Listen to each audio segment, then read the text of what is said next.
ना इस कलयुग में जो अपन तो चले जाएंगे हंसते रोते रोते और दुनिया रह जाएगी रोती रोती। और ऐसे भजन करना, ऐसा ध्यान लगाना जो भव से पार हो जाएंगे, तो जल्दी से जल्दी इस कलयुग से छुटकारा दिया जाए।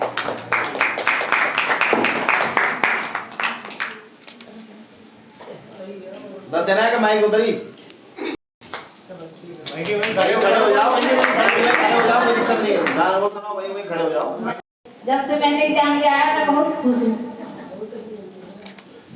और मेरे भाई बहन दूर दूर से चल के आए, बहुत बहुत धन्यवाद आपका हमारे हरिद्वार में बहुत बहुत स्वागत। अपने भाई बहनों को ऐसे ही बढ़ते, बहुत खुशी हुई, बहुत ऐसे ही बढ़ाओ अपने परिवार को जैसे अब बढ़ाए इस बार। बहुत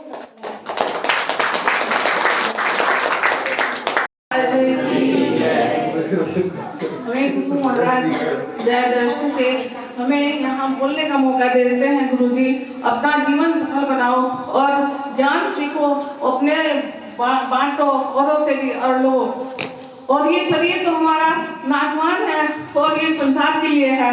आत्मा अगर परमात्मा से मिल जाए तो देखो कितना अच्छा ये हो जाता है। और गुरुजी ये बातें सिखाते हैं हमें कि अगर हमारी आत्मा परमात्मा से मिल जाएगी तो हमारा जीवन तो सफल हो जाएगा और हमसे और खुशी बहुत ही खुश हो जाएंगे। जय श्री राम। जब से हमने ज्ञान लिया है, जब से बहुत सुख शांति है हमारे लिए। गुरुजी महाराज ने, माता जी ने ज्ञान दिया है।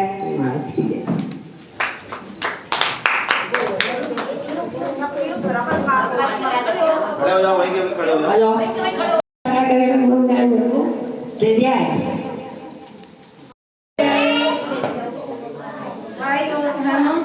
मेरे जीवन में मुझे बचपन से ही बहुत अपने भगवान ये बहुत प्रेम था, और जब से मुझे मेरे माता जी मिले हैं जब से तो और ज्यादा ही भगवान के चरणों में मेरी लगी।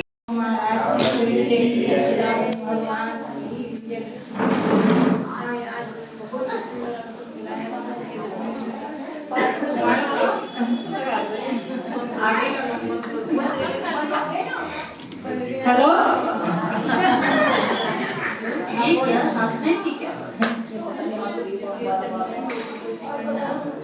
जब से ज्ञान दिया है बोली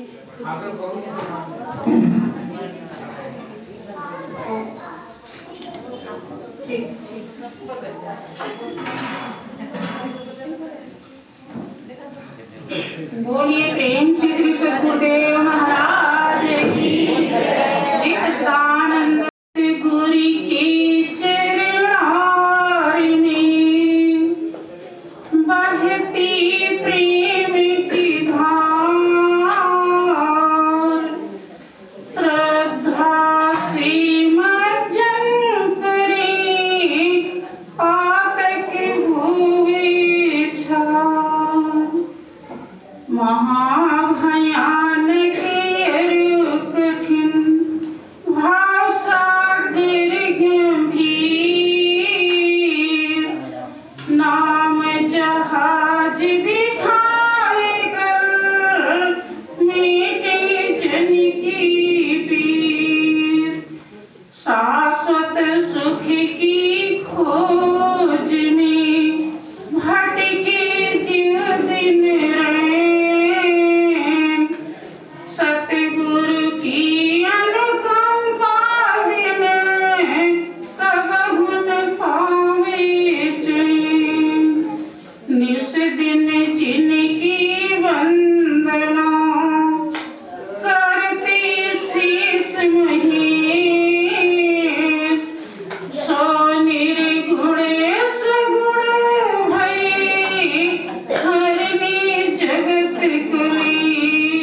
महादेव की जय, जगत जननी अम्बे मैया की जय, बोलिए प्रेम से सब संतों की जय। प्रेमी सज्जनों, आज का दिन बहुत बड़े हर्ष का दिन है। यद्यपि जब भी सत्संग मिलता है, जिसके जीवन में मिलता है, उसके बहुत बड़े भाग्य होते हैं। आपका शास्त्र बताता ही है कि बड़े भाग्य पाए सत्संगा और बिनहि प्रयास होहि भवभंगा। सत्संग के प्रभाव से हमारे जीवन का जो दुख है अथाह, उससे हम पार हो जाते हैं, उससे उपराम हो जाते हैं। दुख क्या है, सुख क्या है, इसके मर्म को हम समझ जाते हैं। लेकिन कब, जब सत्संग मिलता है, संत के विचार में जब हमारा विचार मिलता है, ऐसा नहीं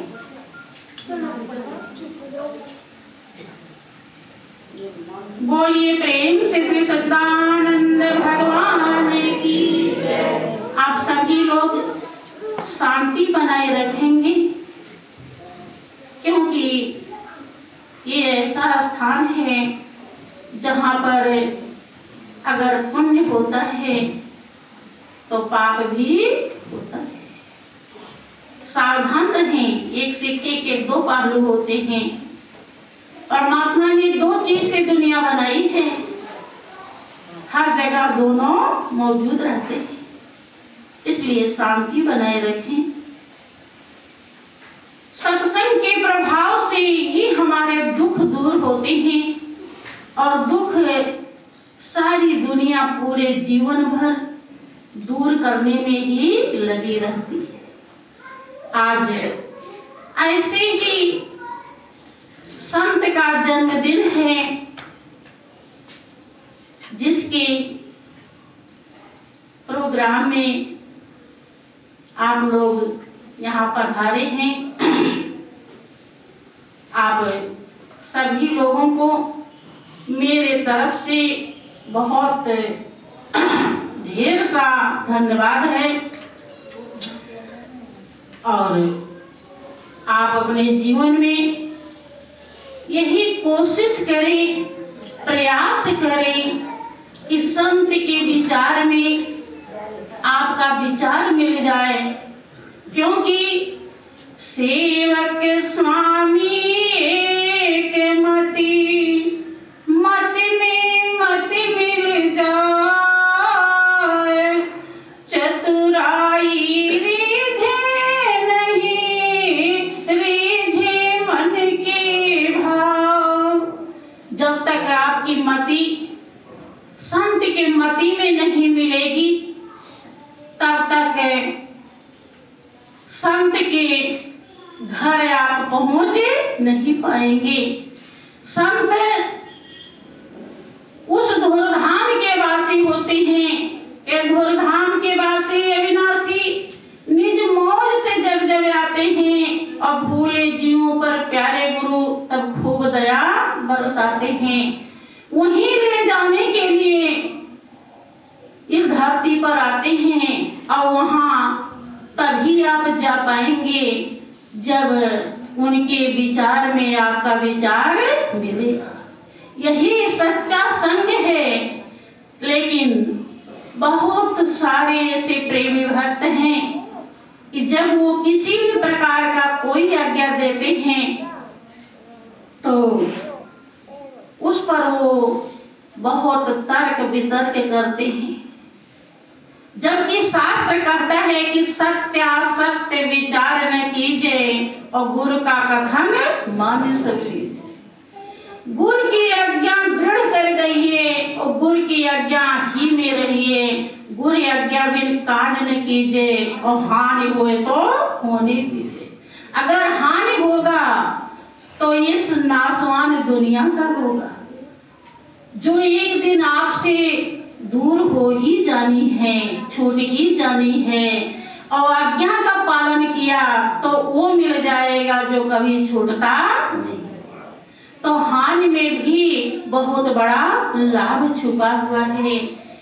भाइयों बहनों, यही सबसे बड़ी भक्ति है जिसने गुरु आज्ञा का पालन किया, क्योंकि गुरु आज्ञा ही ऐसा किला है जहाँ काल और माया प्रवेश नहीं करते। अभी आप लोग सत्संग में सुन रहे थे कि सिकंदर बादशाह अमृत पीने के लिए अमरकुंड के पास पहुंच गए, लेकिन अमृत पी नहीं सके। कारण गुरु चरणों में, संत के चरणों में उन्हें अटल विश्वास नहीं था। उनके विचार में उनका विचार मिला नहीं था। इसीलिए जब गुरु महाराज जी ने कहा कि वहां पर अमरकुंड है और ऐसे ऐसे है, जब वो ऐसा वैसा मिल गया तो किसी और के कहने से रुकने की जरूरत नहीं थी। लेकिन पक्षी ने कहा कि मैं पिया तो मेरा ये हाल हो गया, तो तुरंत ही वो डर, क्योंकि भगवान राम कहते हैं कि जो परलोक यहाँ सुख चाहूं और सोने मम वचन हृदय दृढ़ गहूं।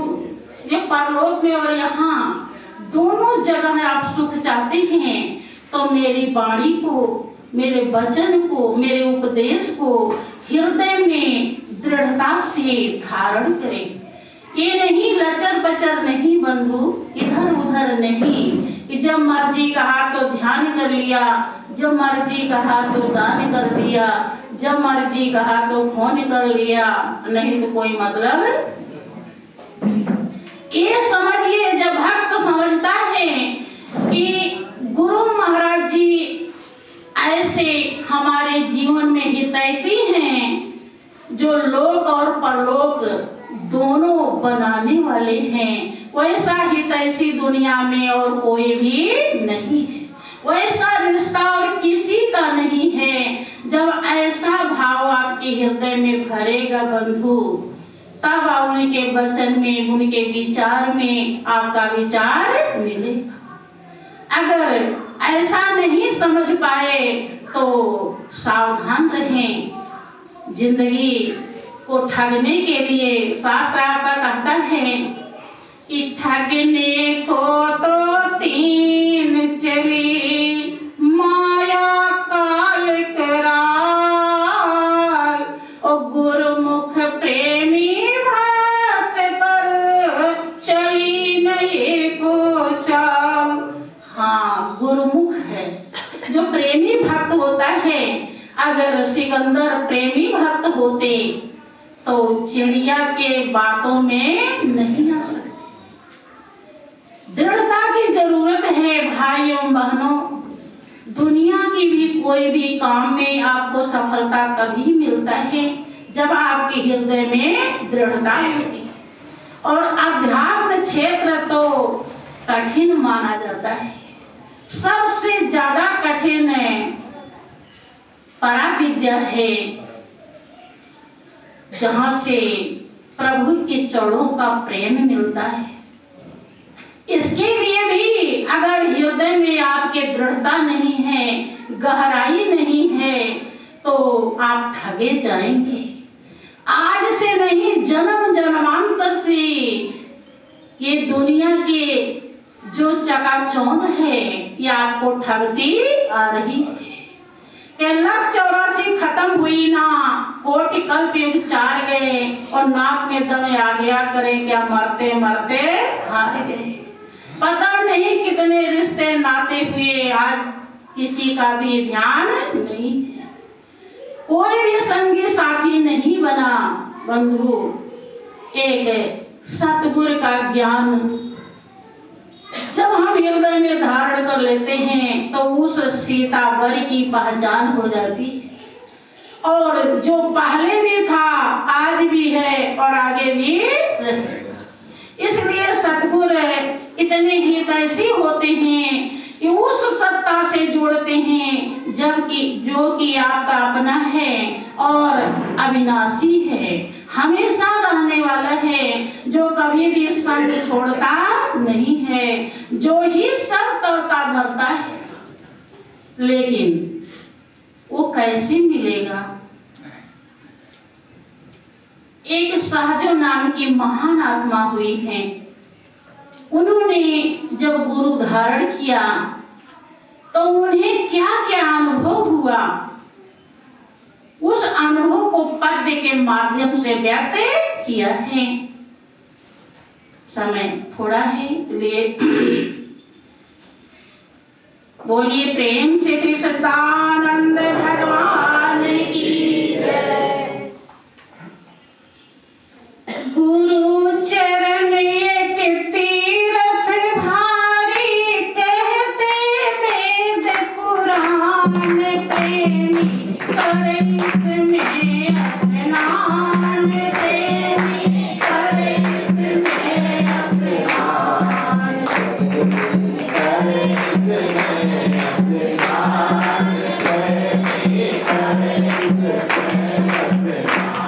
गुरु चरण तीरथ भारी, कहते वेद पुराण प्रेमी, करे इसमें स्नान प्रेमी, करे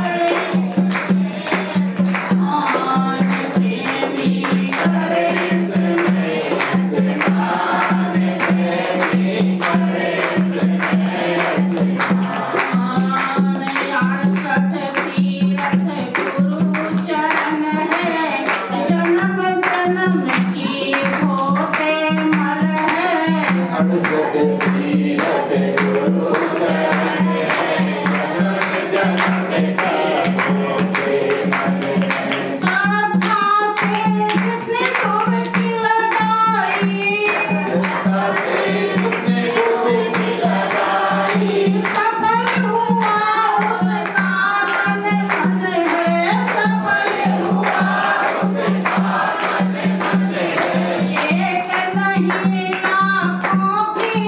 जीवन देते हैं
आजा तो मेरे आगे चांदी तुम ले ले खड़ी हो जा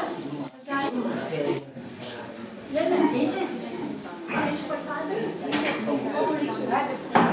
बोलिए प्रेम महाराज की जय, श्री सच्चिदानंद भगवान की जय, बोलो वृंदावन बिहारी लाल की जय।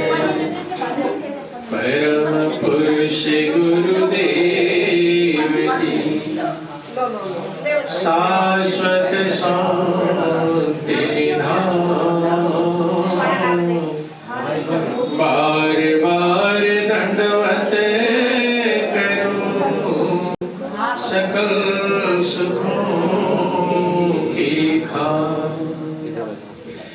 सत्य गुरु सत्य स्वरूप लखन, मन चित हो प्रशांत, त्रिविधि ताप का नाश हो, जीवन बनी सुखान। अमित महायश आपका,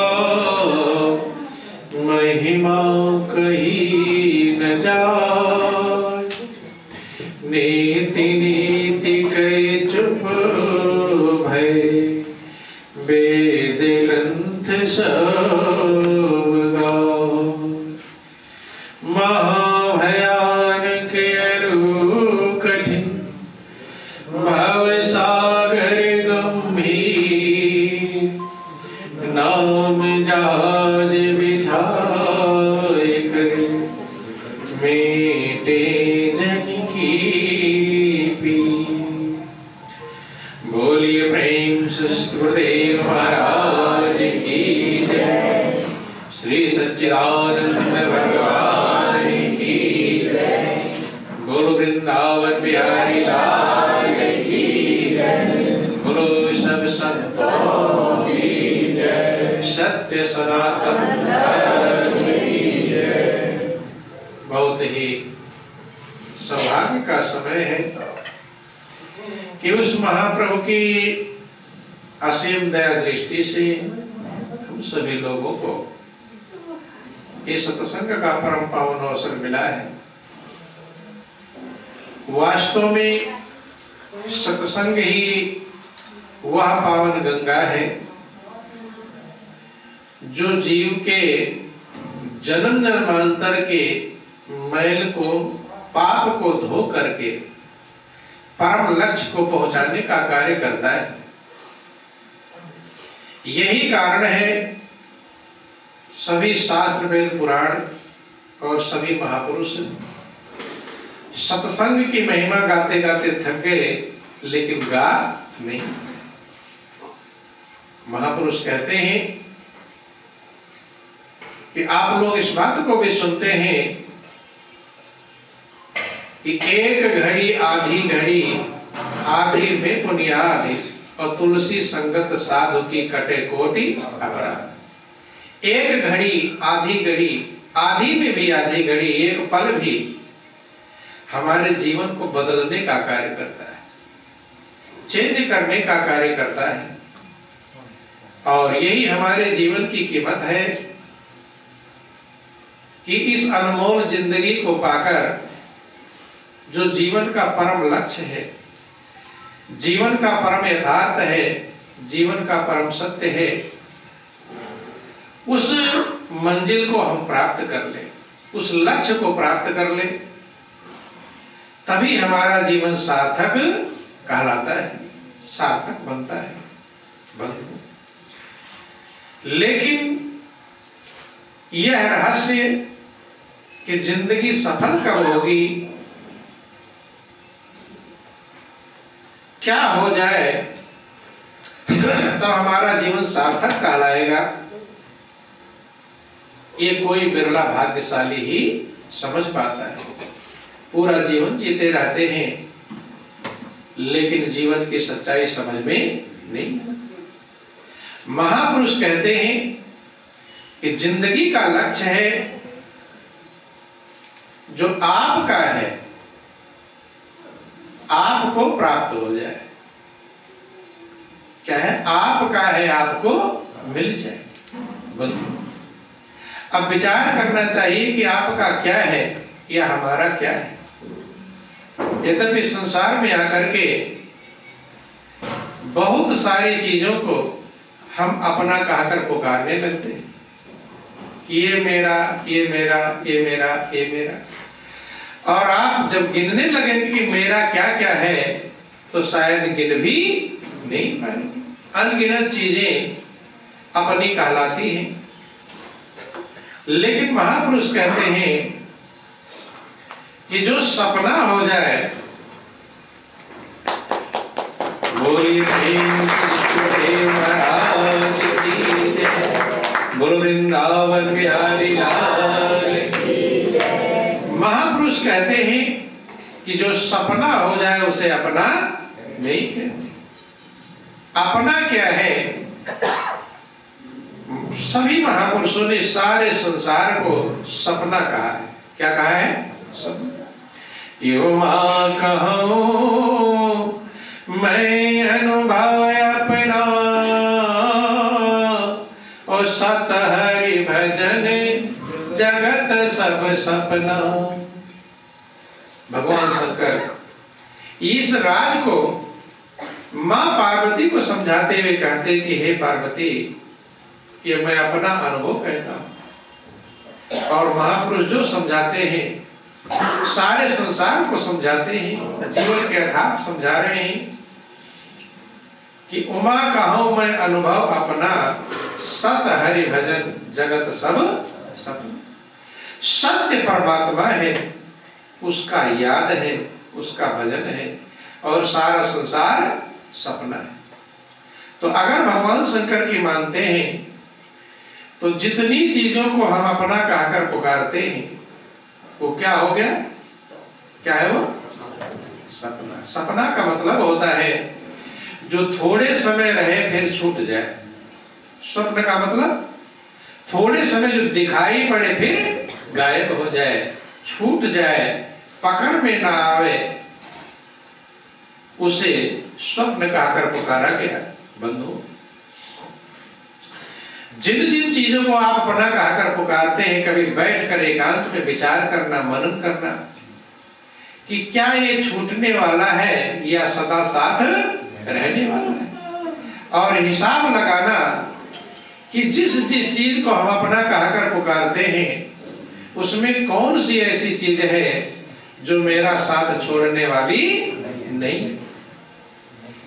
वही अपना है जो अपना आपका कभी साथ छोड़े नहीं। तो दुनिया में जितनी चीजें हैं, चाहे धन है, चाहे बिल्डिंगें हैं, कार है, कोठी, परिवार है, पुत्र है, हित रिश्तेदार है, जितनी चीजों को अपना, महापुरुष कहते हैं कि अपना के सपना तुम मन में विचार ले। जो स्वप्न था उसे अपना समझ लिया, जो अपना था उसे समझ नहीं पाया, उल्टा। क्या हो गया? उल्टा। जितनी चीजें स्वप्न के समान महापुरुष कहते हैं, लोग उसी को तो अपना कहते हैं। सारे संसार को स्वप्न कहते हैं, लोग उसे ही अपना कहकर। यही महापुरुषों के मतानुसार न चलने के कारण सारे संसार के लोग रात दिन बेचैन, टेंशन में, चिंता में, दुख में जिंदगी गुजारते हैं।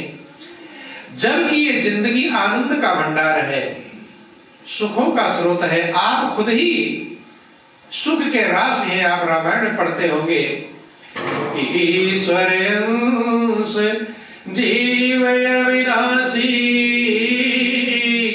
और चेतन अमल सहज सुख राशि। आप ईश्वर के अंश हैं, अविनाशी हैं, चेतन हैं, मल रहित हैं, और सुख की राशि। किसकी राशि है? सुख की राशि। बंधु, तो जब आप सुख की राशि हैं तो जिंदगी में रात दिन बेचैनी, दुख क्यों मिलता रहता है? उसका मात्र एक कारण है कि हमने स्वप्न को अपना समझ लिया और अपने को समझ नहीं पाए। संत महापुरुष युगों से लेकर आज तक यही समझाने का प्रयास करते हैं, जो अपना है उसे अपना समझ लो और जो सपना है उसे सपना समझ लो। बस इतना ही काम है इस जिंदगी में। अर्थात सोने को सोना समझ लो और पीतल को पीतल समझ लो। बंधु, अगर सोने को पीतल समझेंगे तो भी समस्या है और पीतल को सोना समझेंगे तो भी समस्या। बंधु, अगर सोने को आपने पीतल समझ लिया तो अच्छा है, फिर उसे पीतल को संभाल कर रखेंगे, फिर दाएं बाएं फेंक के रखेंगे कम कीमत में, और कोई आएगा खरीदने वाला तो पीतल के भाव में उसे सोने को बेच देंगे। तो सोने को पीतल समझना भी नुकसानदेह है और पीतल को सोना समझना भी नुकसानदेह है। अब पीतल है और क्या समझ लिए? सोना। अब खुश है कि इतना सोना मेरे पास में है और बेटी की शादी आएगी तो इस सोने को बेच कर और बेटी की शादी कर लूंगा। निश्चिंत है, मगन है, सारे सबको निमंत्रण दे दिया, टेंट वेंट सब बुक कर दिया, मैरिज गार्डन बुक कर दिया। किसके भरोसे से? उस सोने के भरोसे। और है क्या वो? पीतल। ऐन मौके पर जब उसे ले गए बेचने के लिए तो वो क्या निकला? पीतल निकला। तो जितना सब सिर धुन धुन के पछताते हैं।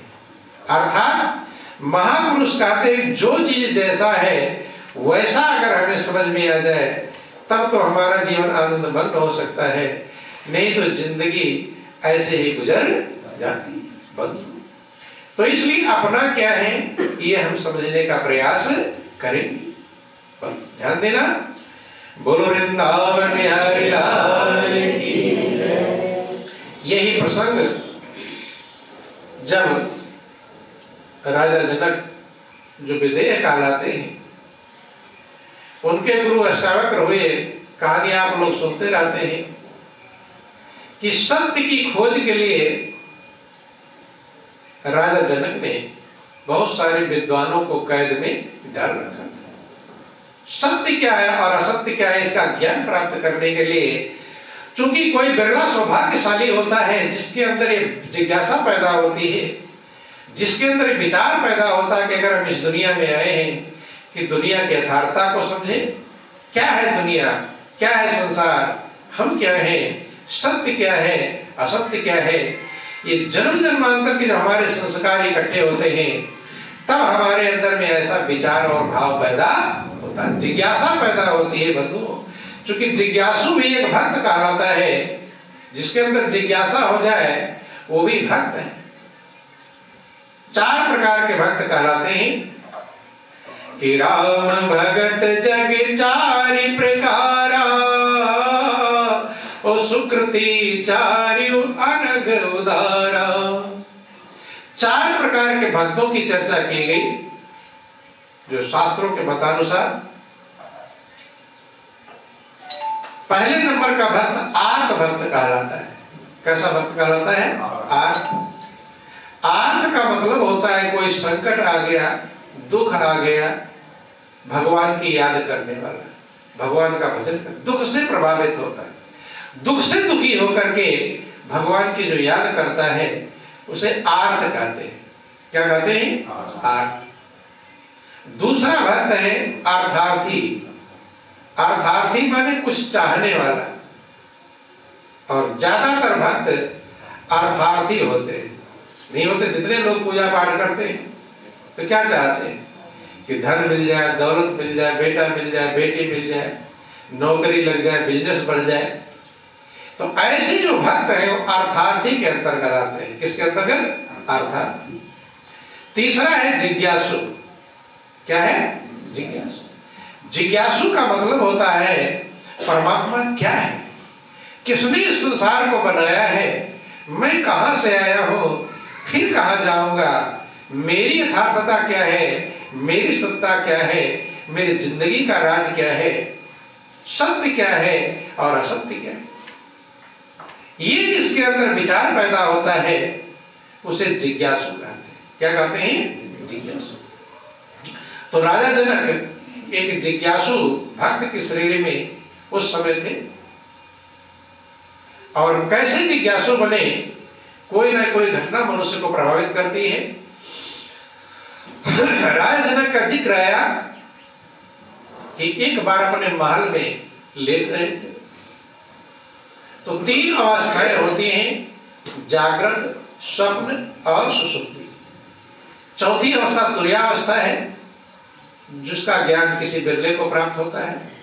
तो 3 अवस्थाओं में संसार के सभी लोग जीते हैं, जागृत अवस्था, स्वप्न अवस्था और सुषुप्ति अवस्था। ये जो आप लोग बैठे हुए हैं ये जागृत अवस्था कहते हैं। तो जागृत अवस्था का मतलब आप जगे हुए बैठे रहे और इसमें अगर सो जाएंगे तो फिर सुषुप्ति है। तो ये समय जगने के लिए है, इसे जागृत कहते हैं। दूसरा अवस्था स्वप्न अवस्था, जब आप स्वप्न देखते हैं। क्या देखते हैं? और सभी लोग स्वप्न देखे हो या कोई ऐसा है जो ना स्वप्न देखा? सब उस अवस्था में भी जीते हैं। स्वप्न में अच्छा स्वप्न देख लिया तो बड़े खुश हो जाते हैं और उल्टा स्वप्न देख लिया तो बेचैन हो जाते हैं। और तीसरी अवस्था सुषुप्ति अवस्था है। जब गहरी निद्रा आ जाती है तो मनुष्य को ये पता नहीं रहता कि हम घर में सोए, आंगन में, खेत में, कलियार में, जमीन पर या किस तरह। जब आपको ज्ञान गायब हो जाता है, कुछ भी ध्यान नहीं रहता, उसे सुषुप्ति अवस्था कहते हैं।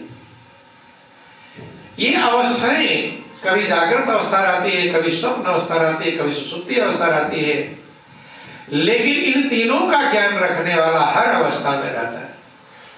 जिसको ये पता है कि मैं जग रहा हूं, जिसको ये पता है मैं स्वप्न देख रहा हूं, और जिसको ये पता है मैं गहरी निद्रा में सो रहा हूं, वो ज्ञान रखने वाला उस समय भी मौजूद है, वो नहीं सोता।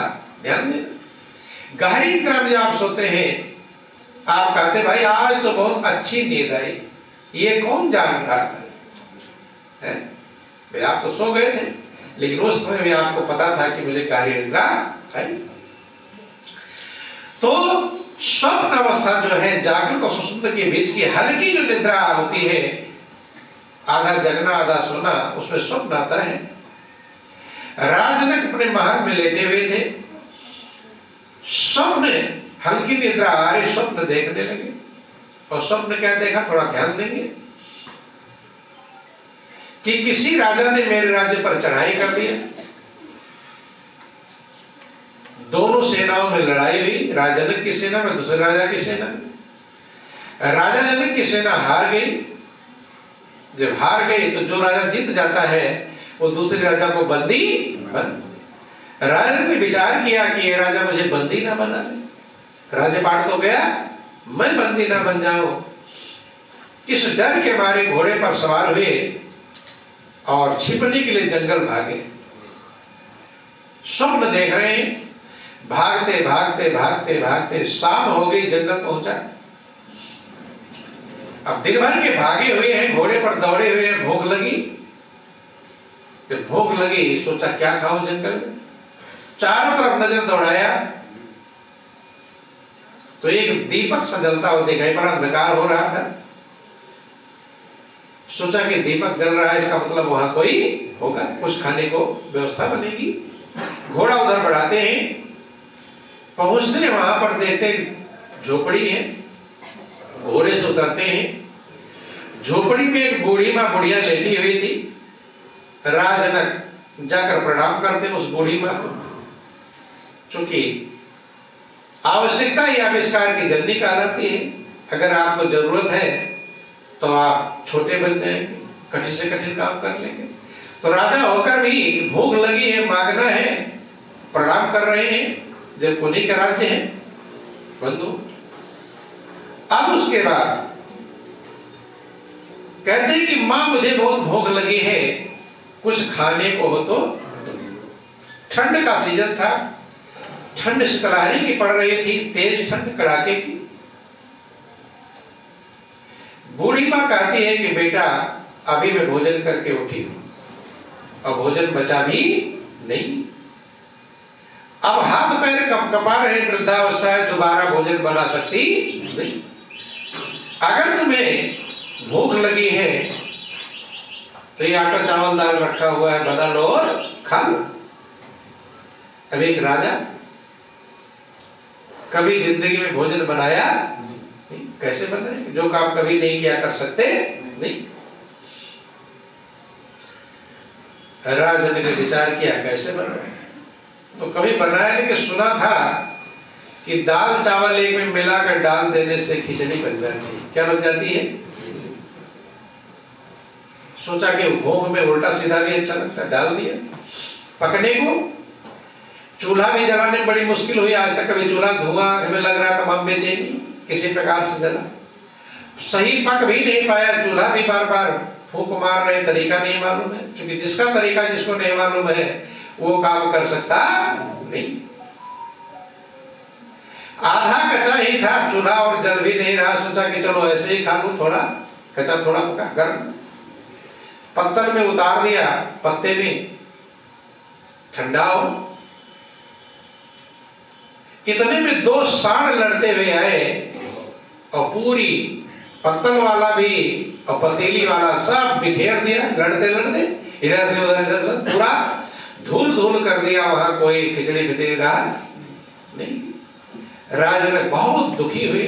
स्वप्न में ध्यान देना, ये स्वप्न देख रहे हैं, स्वप्न में इतने दुखी हुए कि या प्रभु कैसी मेरी किस्मत खराब है।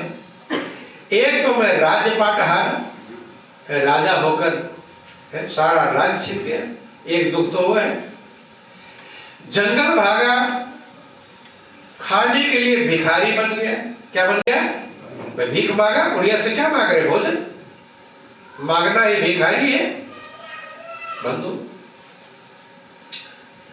किसी तरह से बनाया, आंख भी लाल हो गई चूल्हा फूंकते फूंकते, लेकिन वो भी मेरे नसीब में, कितना खराब मेरा नसीब है।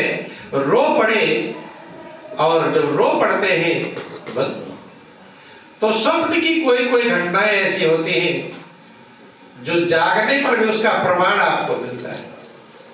नहीं मिलता? स्वप्न देख रहे, जागने स्वप्न में चिल्ला पड़े तो बगल वाला सुन लेता है, डर गए, या स्वप्न में ऊपर आसमान से गिर गए एकदम चौंक जाते हैं, तो जगने पर भी कमते रहते डर के पर। अर्थात जो स्वप्न की घटना है जागृत में उसका असर रहता। जब रोए, बिलक बिलक कर रोए बंधु, जब बिलक कर रोते हैं तो सही में रोए, और जब सही में रोए तो गर्म गर्म आंसू उनके गाल पर लगा। आंसू सही में निकला, हवस हवस कर जगने के बाद भी हवस नहीं, जग गए। अब जब जग गए तो बंधुओं देखते हैं, बोलिए प्रेम से गुरुदेव महाराज की, बोलो वृंदावन बिहारी लाल की। देख रहे हैं कि अब क्या है, आंख खुल जाती है, देखते हैं कि मैं कहां हूं। न जंगल है, न झोपड़ी है, न बूढ़ी माँ है, न कुछ है, न सारों ने खिचड़ी में कर रखा। देख रहे मैं अपने महल में हूं। एकाएक आंख को विश्वास नहीं हुआ, आंख मला, गौर किया, देखा इतना जो रोया था जिसके कारण से, वो तो राज्य तो है यहाँ, राज छिना, द्वारपाल भी अपने पहरे पर खड़ा है, अर्थात कन्फर्म हो गया कि मैं स्वप्न देख रहा। लेकिन स्वप्न सभी देख लेते हैं, संस्कारवान जो होता है हर जगह से कल्याण ढूंढ लेता है, और संस्कार नहीं है। क्योंकि महापुरुष कहते हैं जैसे आप रहेंगे वैसी चीजें आप ढूंढ लेंगे। बोलो वृंदावन बिहारी लाल की। जैसा आपके अंदर संस्कार रहा था वैसी चीजें आप ग्रहण कर ले। कि भलो भलाई पहला है और लाहे निचाई नी, और सुधा सराही अमृता गरल सराही मीच। जैसा जिसके अंदर संस्कार रहता है वैसा वो ग्रहण कर लेता है। बंद। उल्टा संस्कार होगा तो कितनी अच्छी से अच्छी चीज दोगे वो उसमें से उल्टा ही ग्रहण करेगा, और अच्छा संस्कार रहेगा तो बुरी सी बुरी चीज में से भी अच्छा ही ग्रहण कर लेगा। बंद। जैसे जोक होती है, जब गाय के थन में जोक लग जाती है तो उसमें दूध मौजूद है। क्या मौजूद है? तो जोक दूध पीती है कि खून पीती है? क्या पीती है?